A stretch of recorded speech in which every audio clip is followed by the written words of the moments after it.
Everyone, welcome back to my channel. आज की video में हम देखने वाले हैं कि आपको डीएलएड सेकंड काउंसलिंग के लिए कौन कौन से गवर्नमेंट कॉलेज को बेसिकली सिलेक्ट करना है। प्रीवियस वीडियो में मैंने बताया है जिन स्टूडेंट का नंबर कम है उन्हें किस तरीके से प्राइवेट कॉलेज को सिलेक्ट करना है एंड कौन कौन से कॉलेज को सिलेक्ट करना है एंड कौन कौन से कॉलेज को ऐड नहीं करना है अपने प्रेफरेंस लिस्ट में। ठीक है, आज मैं बेसिकली आप लोगों को गवर्नमेंट कॉलेज का बताने वाली हूँ कि कौन कौन से गवर्नमेंट कॉलेज को आपको सिलेक्ट करना है एंड कौन कौन से को नहीं करना है। ठीक है, एक एक करके हम अलग अलग डिस्ट्रिक्ट के गवर्नमेंट कॉलेज के बारे में बात करने वाले हैं, तो वीडियो को लास्ट तक देखिएगा। एंड हाँ, देखिए आप क्वेरी कर लेते हैं और मैं उस पर वीडियो भी बना देती हूँ, बट यही है कि आप चैनल को सब्सक्राइब नहीं करेंगे तो ये वीडियो आप तक नहीं पहुँच पाएगा। इसलिए सबसे पहले तो आपको चैनल को सब्सक्राइब कर लेना है, जैसे ही कोई भी वीडियो आता है आपको नोटिफिकेशन मिल जाएगा। ठीक है, चलिए स्टार्ट करते हैं। देखिए, सबसे पहले अगर हम ऑनलाइन आवंटन कार्यक्रम की बात करें तो देखिए आपके पास आज 12 तारीख हो गया, 2 दिन और चांस है आपको जाकर काउंसलिंग करा लेना है, या फिर आप अपने मोबाइल के थ्रू कर सकते हैं। बहुत सारे मिस्टेक्स होते हैं अगर आप बाहर से कराते हैं तो, क्योंकि वो अपने अकॉर्डिंग भी कॉलेज को ऐड कर देते हैं या फिर आपके जो डिटेल्स फिल करने होते हैं उसमें भी बहुत सारे मिस्टेक हो जाते हैं। इसलिए आप ज़्यादा से ज़्यादा ट्राई कीजिए कि आप अपना काउंसलिंग खुद से करें। इसके लिए मैंने सेपरेट वीडियो बनाया हुआ है, तो आप मेरे चैनल पर विजिट कर सकते हैं या डिस्क्रिप्शन चेक कर सकते हैं। देखिए, आपका काउंसलिंग के लिए आपके पास 5 दिन का टाइम दिया गया था, अब आपके पास 3 दिन बचा है, आपको इसमें काउंसलिंग कर लेना है। इसलिए सबसे पहले तो अगर आपका नंबर कम है या ठीक ठाक है, अगर आपको प्राइवेट कॉलेज चाहिए तो आपको प्रीवियस वीडियो देख लेना है, उसका भी डिस्क्रिप्शन में मैं लिंक दे दूंगी, उसके थ्रू आप देख पाएंगे। और जिन स्टूडेंट का नंबर अच्छा खासा है या फिर अच्छा नंबर है तो उन्हें गवर्नमेंट कॉलेज किस तरीके से सिलेक्ट करना है और कौन कौन से कॉलेज को बेसिकली आप लोगों को प्रेफरेंस में डालना है, इस पर आज हम डिटेल से बात करने वाले हैं। इसके बाद देखिए, आपका दावा आपत्ति के लिए 17 और 18 केवल 2 ही दिन का टाइम दिया जा रहा है। देखिए, जैसे वैकेंट सीट में डिले हुआ, हो सकता है दावा आपत्ति में भी कोई डिले हो, इसलिए आगे से आपको देखकर रखना है वीडियो कि किस तरीके से दावा आपत्ति करते हैं और किस बेसिस पे दावा आपत्ति किया जाता है। इसका भी डिस्क्रिप्शन में मैं लिंक दे दूंगी, आप वहाँ से पहले से देखकर रख सकते हैं। इसके बाद देखिए, आपका सेकंड काउंसलिंग का फर्स्ट मेरिट लिस्ट जो है वो 21 तारीख को आ जाएगा। उसमें आप देख सकते हैं कि आपको कॉलेज अलॉटेड हुआ है या नहीं हुआ है। चलिए हम डिस्ट्रिक्ट वाइज देख लेते हैं कि किस किस कॉलेज में कितने कितने वैकेंट सीट अभी अवेलेबल है। देखिए, जिनका नंबर कम है उन्हें एटलीस्ट ऐसे कॉलेज को सिलेक्ट करना है जहाँ पर 18+ वैकेंट सीट अभी भी बचे हुए हैं, क्योंकि देखिए अगर बहुत ज़्यादा कम वैकेंट सीट हैं तो यहाँ पे आपके चांसेस कम हो जाते हैं, बट आपका नंबर ठीक ठाक है तो ऐसे में आपको कम वैकेंट सीट वाले कॉलेज को भी सिलेक्ट कर सकते हैं। ठीक है, चलिए देखते हैं। सबसे पहला है बस्तर में अगर हम बात करें तो देखिए यहाँ पे 2 कैटेगरी होती है, science stream and non science stream. इसमें अगर हम बात करें बस्तर के डाइट कॉलेज में आपके नॉन साइंस के लिए 50 सीट अवेलेबल हैं, जिनमें से 34 आपके ऑक्यूपाइड हो चुके हैं एंड 16 अभी भी वैकेंट हैं। फिर बात करें अगर हम साइंस बैकग्राउंड के लिए तो इसमें भी 50 सीट हैं, जिनमें से 25 ऑक्यूपाइड हो चुके हैं एंड 25 आपके अभी भी अवेलेबल है। तो देखिए, जो साइंस बैकग्राउंड के हैं वो इस कॉलेज को सिलेक्ट कर सकते हैं। नॉन साइंस के लिए जिनके नंबर अच्छे हैं आप उसे सिलेक्ट कर सकते हैं।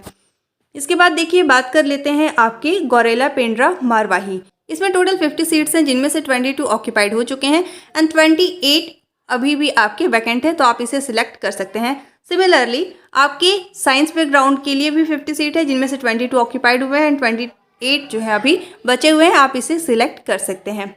इसके बाद बाकी के आपके देखिए बीटीआई कॉलेज है। बीटीआई कॉलेज ये है आपका बिलासपुर में। इसमें देखिए नॉन साइंस बैकग्राउंड के लिए ओनली 25 सीट्स थे, जिनमें से 12 जो है वो आपके ऑक्यूपाइड हो गए हैं एंड 13 जो है वो अभी वैकेंट है। तो आपका नंबर अगर अच्छा है तो आप इसे सिलेक्ट कर सकते हैं, चाहे वो साइंस बैकग्राउंड के हों या नॉन साइंस बैकग्राउंड के हैं। इसके बाद देखिए, अब बात कर लेते हैं दंतेवाड़ा एंड बेमेतरा का।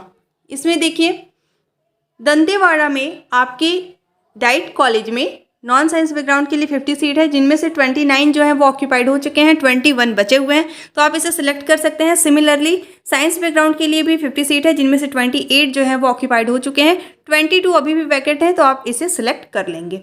अब बात कर लेते हैं धमतरी का। धमतरी में देखिए आपका यहाँ गवर्नमेंट डाइट कॉलेज है, जिनमें से आपके 50 सीट्स हैं, जिनमें से 33 जो है वो ऑक्यूपाइड हो चुके हैं, 17 बचे हुए हैं। तो अगर आपका अच्छा नंबर है तो आप इस कॉलेज को सिलेक्ट कर सकते हैं। सिमिलरली साइंस बैकग्राउंड के लिए भी 50 सीट्स हैं, जिनमें से आपके 32 जो हैं ऑक्यूपाइड हो चुके हैं एंड 18 बचे हुए हैं, आप इसे सिलेक्ट कर सकते हैं साइंस बैकग्राउंड वाले। ठीक है। इसके बाद देखिए बेमेतरा का डाइट कॉलेज, इसमें नॉन साइंस बैकग्राउंड के लिए ओनली 50 सीट्स हैं, जिनमें से 28 ऑक्यूपाइड हो चुके हैं, 22 वैकेंट है, तो आप इसे सिलेक्ट कर सकते हैं। एंड साइंस बैकग्राउंड के लिए 50 सीट्स है, जिनमें से 37 ऑक्यूपाइड हो चुके हैं एंड 13 ओनली वैकेंट सीट है।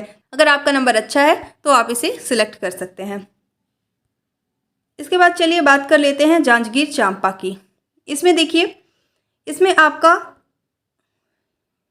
जांजगीर चांपा में डाइट कॉलेज है, जिनमें से गवर्नमेंट कॉलेज यानी कि आपके नॉन साइंस के लिए 50 सीट्स हैं, 50 में से 30 आपके ऑक्यूपाइड हो चुके हैं, 20 अभी वैकेंट है, तो आप इसे सिलेक्ट कर सकते हैं।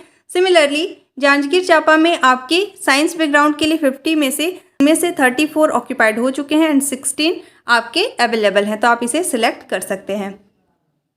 इसके बाद अब बात कर लेते हैं जसपुर, कांकेर एंड कोरबा महासमुंद की।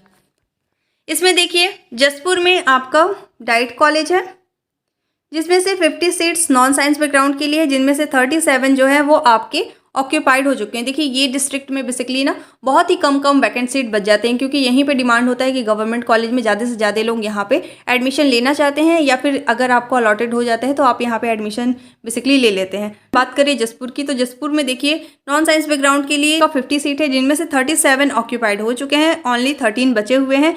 इसके बाद अगर हम साइंस बैकग्राउंड की बात करें तो 15 सीट है, जिनमें से 39 ऑक्यूपाइड हो गए हैं और 11 अभी वैकेंट है, तो आप इसे भी सिलेक्ट कर सकते हैं। अगर हम बात करें जसपुर की, तो जसपुर की हॉली क्रॉस बीटीआई कॉलेज में आपके देखिए ओनली 16 सीट है, इसमें से 11 ऑक्यूपाइड हो गए हैं, 5 ओनली वैकेंट है।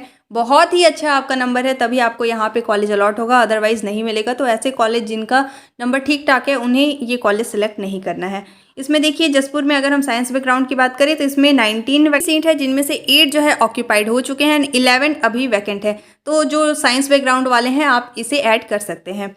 इसके बाद देखिए बात कर लेते हैं कांकेर की।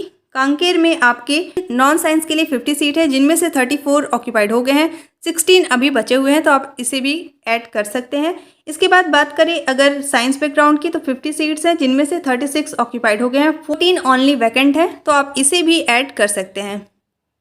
इसके बाद देखिए कबीरधाम में आपका नॉन साइंस बैकग्राउंड के लिए 50 सीट्स है, जिनमें से 43 ऑक्यूपाइड हो गए हैं, ओनली 7 बचे हुए हैं, चाहे वो साइंस बैकग्राउंड के लिए हो या नॉन साइंस बैकग्राउंड के लिए है। तो जिनका बहुत ही अच्छा नंबर है उन्हें ही ये मिलेगा, और जिनका नंबर कम है आप उसे सिलेक्ट ना करें, मैं यही सजेस्ट करूँगी।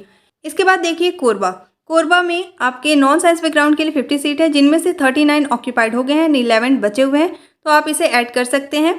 इसके बाद साइंस बैकग्राउंड वाले के लिए भी 50 सीट है, जिनमें से 38 ऑक्यूपाइड हो गए हैं, 12 बचे हुए हैं, तो आप इसे भी ऐड कर सकते हैं। इसके बाद देखिए आपका है कोरिया में आपके नॉन साइंस बैकग्राउंड के लिए बेसिकली 50 सीट है, जिनमें से 37 जो है ऑक्यूपाइड हो गए हैं, 13 बचे हुए हैं, तो आप इसे ऐड कर सकते हैं। एंड कोरिया में साइंस बैकग्राउंड के लिए 50 में से 41 ऑक्यूपाइड हो गए हैं, 9 बचे हुए हैं, तो अगर ठीक ठाक नंबर है तो आप ऐड कर सकते हैं, अदरवाइज इसे आप स्किप कर सकते हैं। इसके बाद महासमुंद में देखिए आपके लिए 50 सीट्स हैं, जिनमें से 43 ऑक्यूपाइड हो गए, ओनली 7 है, तो जो नॉन साइंस वाले हैं इनका नंबर अच्छा है तो आप ऐड कीजिए, अदरवाइज आप इसे ऐड नहीं करेंगे। एंड महासमुंद में अगर हम साइंस बैकग्राउंड के लिए बात करें तो 50 सीट्स हैं, जिनमें से 40 ऑक्यूपाइड हो गए, 10 बचे हुए हैं, तो आप इसे ऐड कर सकते हैं। अब बात कर लेते हैं रायगढ़ एंड रायपुर की। इसमें देखिए रायगढ़ में अगर हम देखें तो देखिए इसमें नॉन साइंस बैकग्राउंड के लिए 50 सीट है, जिनमें से 38 जो है वो आपके ऑक्यूपाइड हो गए हैं, 12 बचे हुए हैं, तो आप इसे ऐड कर सकते हैं। एंड रायगढ़ में अगर हम देखें साइंस बैकग्राउंड के लिए तो 50 सीट्स है, जिनमें से 35 ऑक्यूपाइड हो गए हैं, 15 बचे हुए हैं, तो आप इसे भी ऐड कर सकते हैं। इसके बाद फिर आपके गवर्नमेंट में इधर है रायपुर में आपका डाइट कॉलेज है, जिनमें नॉन साइंस बैकग्राउंड के लिए 50 सीट्स हैं, जिनमें से आपके 32 ऑक्यूपाइड हो गए हैं, 18 बचे हुए हैं, आप इसे ऐड कर सकते हैं। इसके बाद देखिए साइंस बैकग्राउंड के लिए भी 50 सीट है, जिनमें से 26 जो है वो ऑक्यूपाइड हो गए हैं एंड 24 अभी वैकेंट है, आप इसे भी इजीली ऐड कर सकते हैं। इसके बाद देखिए इधर आपके बाकी के सारे प्राइवेट कॉलेजेस हैं। अब बात कर लेते हैं राजनांदगांव एंड सरगुजा का, ये लास्ट होगा, इसके बाद फिर आपकी जो भी गवर्नमेंट कॉलेज है वो कवर हो जाएंगे सारे। यहाँ पे देखिए अगर हम बात करें राजनांदगांव, ये आपका डाइट कॉलेज है, इसमें नॉन साइंस बैकग्राउंड के लिए 50 सीट है, जिनमें से 35 जो है ऑक्यूपाइड हो गए हैं, 15 अभी वैकेंट है, आप इसे ऐड कर सकते हैं। इसके बाद देखिए राजनांदगांव में साइंस बैकग्राउंड के लिए यहाँ पे आपके 50 सीट्स हैं, जिनमें से 40 जो है वो ऑक्यूपाइड हो गए हैं। बहुत ही कम वैकेंट सीट है, तो अगर आपका नंबर अच्छा है तो ही आप इसे सिलेक्ट करें। इसके बाद देखिए आपका राजनांदगांव में आपका बीटीआई कॉलेज है। बीटीआई कॉलेज में नॉन साइंस बैकग्राउंड के लिए 50 सीट्स है, जिनमें से 39 जो है वो ऑक्यूपाइड हो गए हैं, 11 बचे हुए हैं, तो आप इसे सिलेक्ट कर सकते हैं। इसके बाद देखिए साइंस बैकग्राउंड के लिए 50 सीट्स हैं, जिनमें से 36 ऑक्यूपाइड हो गए हैं, 14 अभी अवेलेबल हैं, तो आप इसे भी सिलेक्ट कर सकते हैं। इसके बाद बात करें सरगुजा की। सरगुजा का डाइट कॉलेज, इसमें देखिए आपके 50 सीट्स हैं, जिनमें से 35 जो है ऑक्यूपाइड हो गए हैं, 15 बचे हुए हैं, आप इसे ऐड कर सकते हैं। एंड फिर है सरगुजा का साइंस बैकग्राउंड के लिए, जिसमें 50 सीट्स हैं, जिनमें से 40 ऑक्यूपाइड हो गए हैं, 10 ही ओनली बचे हैं, तो आप इसे भी ऐड कर सकते हैं। तो ये था टोटल गवर्नमेंट कॉलेज। अगर देखिए आपके अच्छे नंबर हैं तो आपका जहाँ वैकेंट सीट कम भी है तो आप वहाँ के लिए भी अप्लाई कर सकते हैं। बट जिनका नंबर ठीक ठाक है तो उन्हें ऐसे कॉलेज को सिलेक्ट करना है जहाँ पे एटलीस्ट 18+ वैकेंट सीट हो। कई डिस्ट्रिक्ट जैसे कि जसपुर, कांकेर, यहाँ पे अगर आप एडमिशन लेना चाहते हैं तो आपको जहाँ लगभग एटलीस्ट 10+ हो तो आप ऐसे कॉलेज को भी सिलेक्ट कर सकते हैं। ठीक है, अब आपको इससे रिलेटेड कोई भी डाउट है, आपकी कोई भी क्वेरी है तो आप कॉमेंट में पूछ सकते हैं। Thank you.